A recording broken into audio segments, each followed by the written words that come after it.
Hello guys, kumusta po kayong lahat? Magluluto nga pala ako ngayon ng tinulang manok. Magpainit tayo ng mantika sa ating kawali at ilagay na natin ang ating bawang sibuyas. Halu-haluin lang natin guys at ilagay na natin ang ating luya at kamatis. Ang aking tinula guys ay laging may kamatis yan guys. Hindi ako pwedeng magluto ng tinula na walang kamatis. At ilagay na natin ang ating manok guys. Halo-haluin lang natin ng mabuti.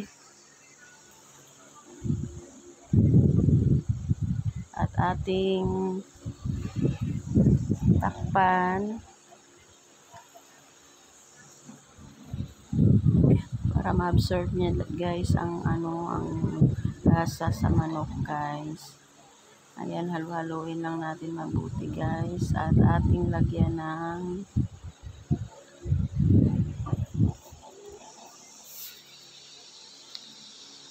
paminta at asin.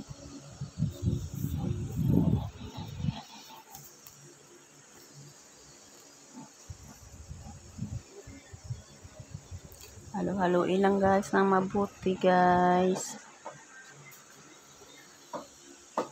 At maglagay na tayo ng 2 tasang tubig para sa ating sabaw. At takpan muna natin guys hanggang kumulo ito. At ito guys, kumulo na siya at ating haluin. Maglagay tayo ng ating ingredients.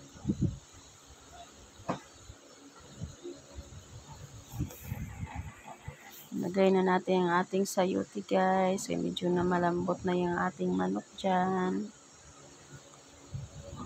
Pakuluin lang natin hanggang maluto ang lumambot ang ating sayote. Naglagay tayo dito ng ating dahon ng sibuyas. At ilagay na natin ang ating bagyo pichay.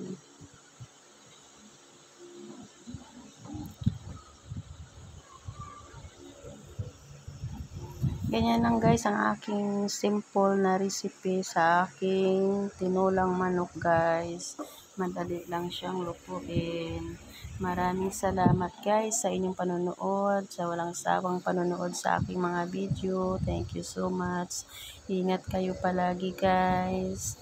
Ayan guys, kumukulo na siya guys. Pwede na yan natin ihain guys. Luto na po iyan.